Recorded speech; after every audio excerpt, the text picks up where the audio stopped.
Assalamualaikum warahmatullahi wabarakatuh. Selamat siang semuanya. Hari ini kita akan berdiskusi mengenai moderasi beragama dengan tema Unity in Diversity. Teman diskusi kita kali ini adalah Kak Nafani Afifah dari Pondok Pesantren Ad-Nuriyah 2 Semarang. Apa kabar Kak Nafa? Alhamdulillah baik Kak. Di cuaca yang agak mendung-mendung gini, cocok banget ya Kak dengan tema diskusi kita hari ini, yaitu tentang moderasi beragama. Nah, kita kan hidup di negara Indonesia yang notabene itu heterogen, terdiri atas banyak ras, suku, budaya, dan agama. Nah, kita sebagai agama Islam diajarkan kan sebagai agama yang rahmatan lil alamin, pembawa kedamaian. Nah, dari banyaknya perbedaan biasanya kan menimbulkan banyak pertikaian, perpecahan yang nanti berujung pada perbedaan pendapat. Nah, tema diskusi kita hari ini tuh tentang moderasi beragama, Kak. Ya beberapa tahun terakhir ini, Kemenag juga kan lagi menggembor-gemborkan tentang moderasi beragama. Mungkin dari beberapa teman-teman tuh ada yang belum tahu apa sih itu moderasi beragama dan gimana sih caranya dan juga fungsinya tuh buat apa gitu Kak. Oke, tanpa lama-lama lagi kita langsung bahas ya Kak. Iya, boleh. Yang pertama kita akan bahas tentang moderasi beragama. Kita kupas tuntas satu-satu dulu ya Kak. Arti dari moderasi itu apa ya Kak? Iya. Jadi kalau menurut saya, dari saya membaca beberapa literatur, moderasi itu artinya jalan tengah. Jadi kita berada di tengah-tengah. Itu bisa juga disinonimkan dengan moderat. Jadi moderasi itu moderat. Terus kita kan juga sering ya dengar dalam diskusi-diskusi itu ada yang namanya moderator. Jadi kan moderator itu kan dia sebagai penengah kan. Iya. Jadi audiens. Iya. Jadi dia itu tidak berat sebelah. Jadi dia itu adil. Jadi berada di jalan tengah. Jadi moderasi itu artinya ya kita ada di tengah-tengah, tidak ke samping kanan maupun tidak ke kiri, tetap di tengah-tengah kayak gitu. Nah, moderasi. Iya, kalau misalkan tadi moderasi berarti jalan tengah. Kalau moderasi beragama itu maksudnya gimana Kak? Berarti kalau dalam konteks moderasi beragama, berarti itu jalan tengah kita saat kita menjalankan agama kita masing-masing kayak gitu. Misal kita dalam agama Islam, berarti kita itu dalam menghukumi Islam itu tidak terlalu ekstrim, yang tidak terlalu kaku, tidak terlalu ekstrim ke kanan maupun tidak terlalu ekstrim ke kiri yang liberal kayak gitu. Jadi dalam beragama itu tidak terlalu saklek, ya juga tidak terlalu bebas, tetap dalam koridornya di jalan tengah kayak gitu kurang lebihnya. Oh, tapi apakah selamanya sifat ekstrim itu bersifat buruk Kak? Ya sebenarnya tuh yang namanya ekstrim itu kan dari intinya arti katanya itu kan dia lebih ya, berlebihan. Gitu. Nah, kalau sedangkan yang namanya berlebihan itu apapun, walaupun dia itu baik maupun buruk, kalau udah ada kata berlebihan, dia pasti tidak baik gitu. Karena Allah sendiri ya sudah menjelaskan di dalam Al-Qur'an itu wala tusrifu, innallaha la yuhibbul mu'tadin kayak gitu. Ini tuh janganlah kamu berlebih-lebihan. Dan Allah juga tidak menyukai orang-orang yang melampaui batas. Nah, terus dalam hadis Nabi juga, ini hadis populer sebenarnya, yaitu khairul umur awsatoha, sebaik-baik perkara adalah yang berada di tengah-tengah. Jadi tidak terlalu banyak, tidak terlalu sedikit kayak gitu. Jadi kata terlalu atau kata berlebihan atau kata ekstrim itu sendiri juga udah memiliki makna yang tidak baik memang. Kayak gitu.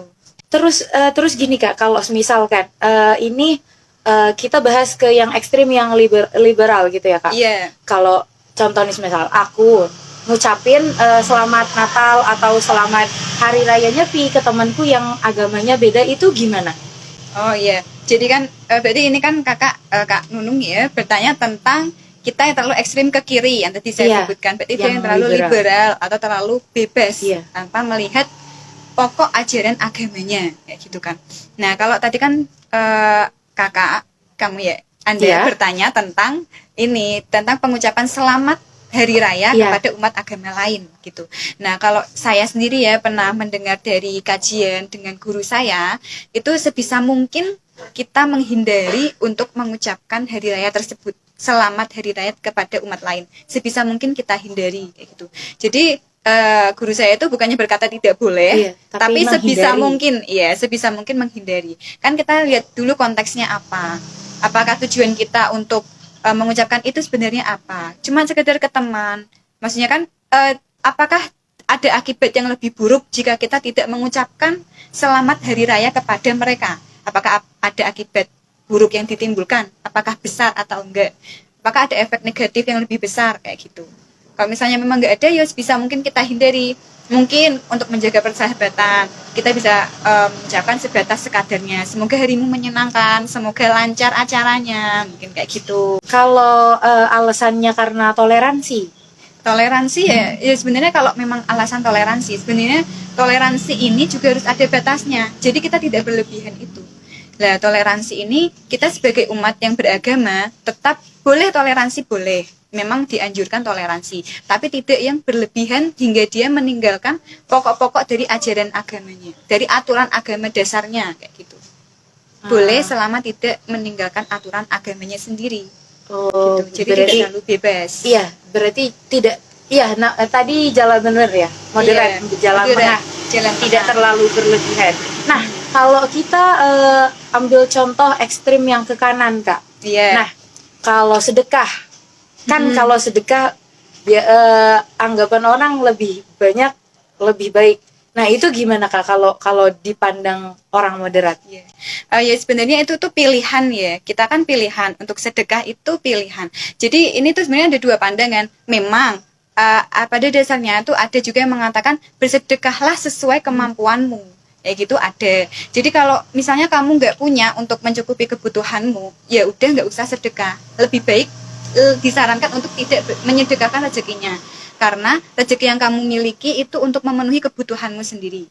Ini kebutuhan ya, bukan keinginan. Beda dengan keinginan, ini kebutuhan. Tapi kayak gini, jadi tuh karena gini, anjuran itu saya tuh agak lupa, dia itu merupakan hadis atau saran seorang sahabat. Intinya ya itu berasal dari orang yang berilmu lah, kayak gitu.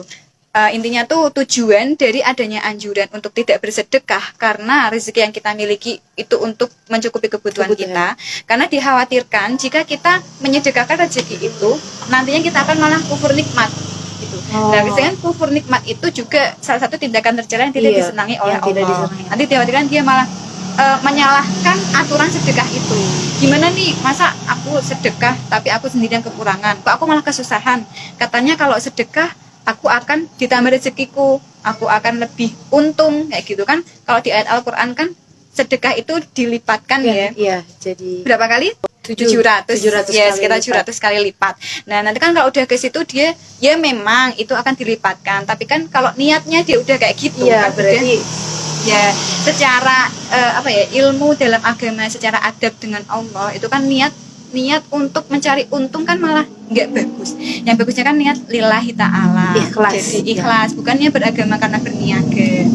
Cuman kalau memang dia mampu, hatinya itu legowo, benar-benar legowo untuk menyedekahkan hartanya itu, harta yang dia butuhkan. Misalnya kita hanya memiliki satu porsi makanan untuk kita saja, kemudian tiba-tiba ada seorang pengemis yang meminta-minta dan dia juga kelaparan, kita juga posisi kelaparan, tapi kita hanya memiliki satu porsi makanan, tapi hati kita itu merasa legowo, merasa sangat ikhlas jika kita memberikan jatah kita kepada pengemis tersebut, itu nggak apa-apa kayak gitu, padahal itu kebutuhan kita, tapi kita benar-benar merasa legowo. Nah, itu nggak apa-apa. Jadi semua itu asalnya dari hati.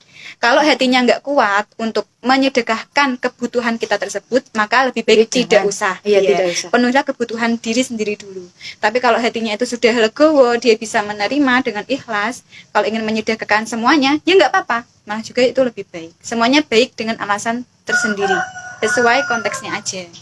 Jadi kita bahas tadi konteksnya orang moderat ya kan? Iya, yang moderat. Jadi posisi orang moderat itu tuh di antara dua kutub tuh gimana sih Kak? Jadi ya berarti kan dia di antara dua kutub ya. Yang namanya moderat tadi kan dia berarti di tengah-tengah. Berarti dia ada di antara dua kutub tersebut. Tidak membela kutub yang sebelah, tidak yang ke kanan, tidak yang ke kiri. Jadi dia tuh tetap ada dalam jalannya. Dia di tengah. Jadi tidak, kalau misalnya kita dalam beragama, dalam menetapkan hukum agama itu kita tidak terlalu kaku, tidak terlalu saklek kayak gitu. Jadi kan memang hukum agama itu banyak. Nah, kita tuh dalam menghukumi hal tersebut, kita tuh tidak serta-merta harus ini, harus kayak gitu tuh enggak. Jadi kita tuh harus sebagai orang yang moderat, kita tuh bisa memaklumi sesuai konteksnya apa. Jadi tidak secara tekstual tapi kontekstual. Nah, kalau dari kubu yang sebelah kiri ekstrim yang terlalu bebas, kita tuh bukannya juga memang Allah itu memudahkan agama Islam. Agama itu sebenarnya hal yang mudah. Dan kan ada dalil agama itu mudah, jangan kau persulit. Tapi bukan berarti kita menggampangkan dalam artian meremehkan agama kayak gitu. Jadi ya dimudahkan, tapi kita tetap melihat pokok-pokok aturan agama. Apakah kita dalam mempermudah agama tersebut masih ada di dalam koridor yang benar, masih ada dalam aturan agama yang benar? Apakah kita keluar dari aturan agama atau enggak kayak gitu? Kalau kita udah keluar, nah itu patut diwaspadai. Jika memang kita sebagai manusia kan kadang banyak khilafnya. Kadang misal terlalu ke kanan, terlalu ke kiri, kayak gitu. Ya istighfar aja, karena Allah juga membuka pintu taubat. Allah selalu terbuka. Sing grup kelompok.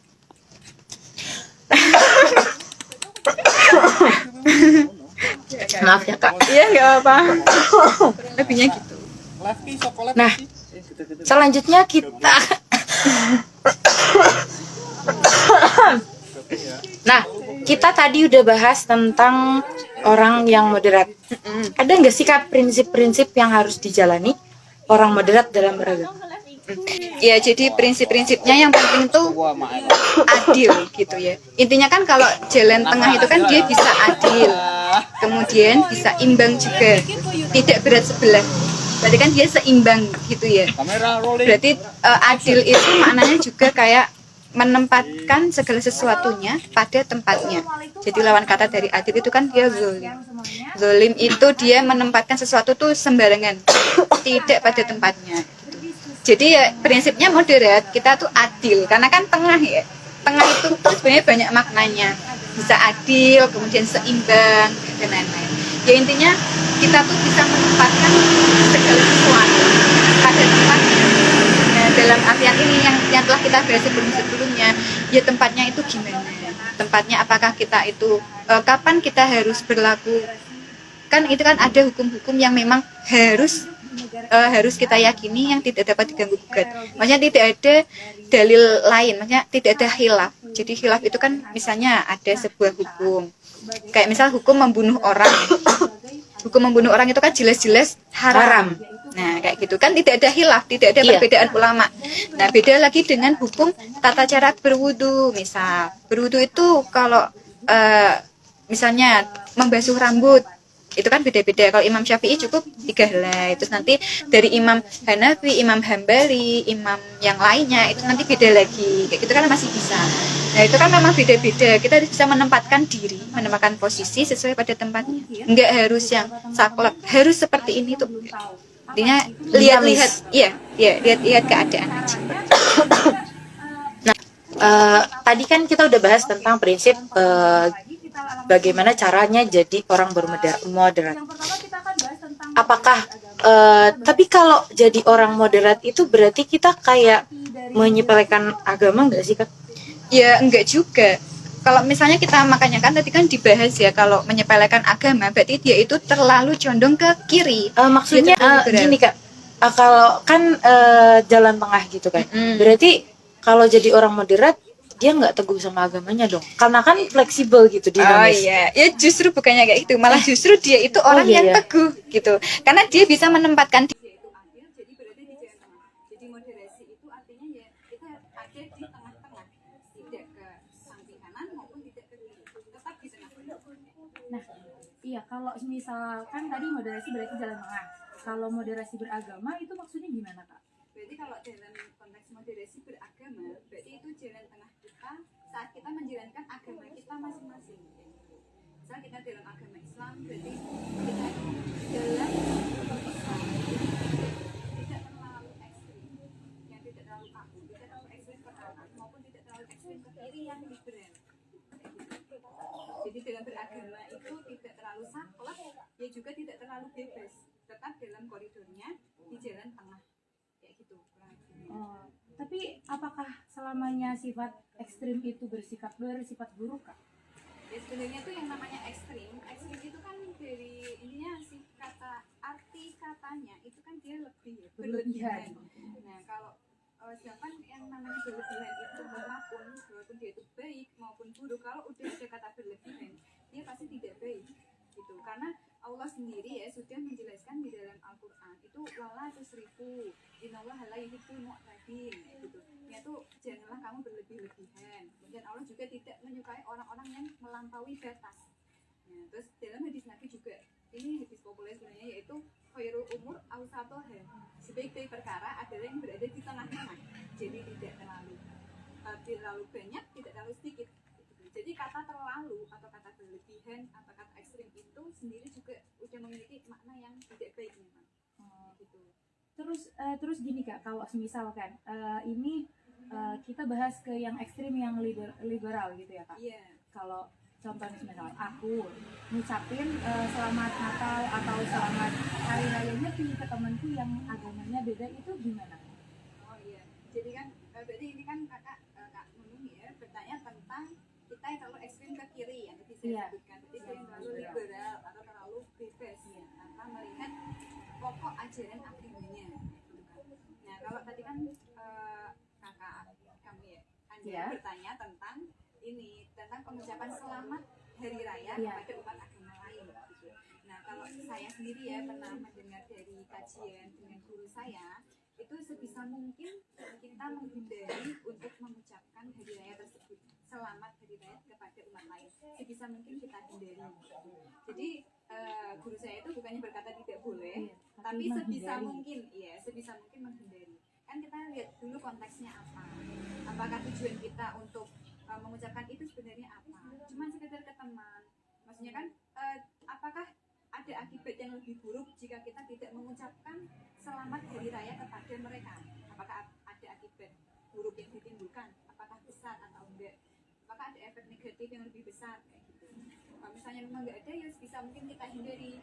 Mungkin untuk menjaga persahabatan kita bisa mengucapkan sebatas sekadarnya, semoga harimu menyenangkan, semoga lancar acaranya gitu. Kalau alasannya karena toleransi Ya sebenarnya kalau memang alasan toleransi, sebenarnya toleransi ini juga ada batasnya, jadi kita tidak berlebihan. Nah, toleransi ini kita sebagai umat yang beragama tetap boleh toleransi, boleh, memang dianjurkan toleransi, tapi tidak yang berlebihan hingga dia meninggalkan pokok-pokok dari ajaran agama, dari aturan agama dasarnya gitu. Boleh selama tidak meninggalkan aturan agamanya sendiri. Jadi bebas. Iya, berarti tidak. Iya, nah, tadi jalan benar ya, moderat, jalan benar, tidak terlalu berlebihan. Nah, kalau kita ambil contoh ekstrim yang ke kanan Kak. Nah, kalau sedekah, kan kalau sedekah ya, anggapan orang lebih banyak, lebih baik. Nah, itu gimana Kak kalau dipandang orang moderat? Ya sebenarnya itu tuh pilihan ya, kita kan pilihan untuk sedekah itu pilihan. Jadi ini tuh sebenarnya ada dua pandangan. Memang pada dasarnya itu ada juga yang mengatakan bersedekahlah sesuai kemampuanmu, kayak gitu ada. Jadi kalau misalnya kamu nggak punya untuk mencukupi kebutuhanmu, ya udah nggak usah sedekah. Lebih baik disarankan untuk menyedekahkan rezekinya, karena rezeki yang kamu miliki itu untuk memenuhi kebutuhannya sendiri. Ini kebutuhan ya, bukan keinginan. Beda dengan keinginan, ini kebutuhan. Tapi kayak gini, jadi tuh karena gini, anjuran itu saya tuh agak lupa, dia itu merupakan hadis atau saran seorang sahabat. Intinya dia itu berasal dari orang yang berilmu lah, kayak gitu. Intinya tuh tujuan dari adanya anjuran untuk tidak bersedekah karena rezeki yang kita miliki itu untuk mencukupi kebutuhan kita, karena dikhawatirkan jika kita menyedekahkan rezeki dulu nanti kita akan malah nikmat. Nah, dan kufur nikmat itu juga salah satu tindakan negara yang tidak disenangi oleh Allah. Nanti teorikan dia malah menyalahkan aturan itu. Masa aku sedekah tapi aku sendirian kekurangan, aku malah kesusahan. Katanya kalau sedekah aku akan ditambah rezekiku, aku akan lebih untung, gitu kan? Kalau di ayat Al-Quran kan sedekah itu dilipatkan ya, jadi berapa kali? 700 ya, sekitar 700 kali lipat. Nah nanti kan kalau udah ke situ dia memang itu akan dilipatkan, tapi kan kalau niatnya dia udah kayak gitu ya, jadi secara ilmu dalam agama, secara adab dengan Allah itu kan niat untuk mencari untung kan malah enggak bagus. Yang bagusnya kan niat lillahi ta'ala. ikhlas, bukannya beragama karena berniat. Cuman kalau memang dia mampu, hatinya itu legowo, benar-benar legowo untuk menyedekahkan hartanya itu, karena yang dia butuhkan. Misalnya kita hanya memiliki satu porsi makanan untuk kita saja. Kemudian tiba-tiba ada seorang pengemis yang meminta-minta dan dia juga kelaparan. Kita juga posisi kelaparan, tapi kita hanya memiliki satu porsi makanan. Tapi hati kita itu merasa legowo, merasa sangat ikhlas jika kita memberikan jatah kita kepada pengemis tersebut. Itu nggak apa-apa. Kayak gitu. Padahal itu kebutuhan kita, tapi kita benar-benar merasa legowo. Nah, itu nggak apa-apa. Jadi semua itu asalnya dari hati. Kalau hatinya nggak kuat untuk menyedekahkan kebutuhan kita tersebut, maka lebih baik tidak usah. Penuhnya kebutuhan diri sendiri dulu. Tapi kalau hatinya itu sudah legowo, dia bisa menerima dengan ikhlas. Kalau ingin menyedekahkan semuanya, ya nggak apa-apa. Nah, juga itu lebih baik. Semuanya baik dengan alasan tersendiri, sesuai konteksnya aja. Jadi kita bahas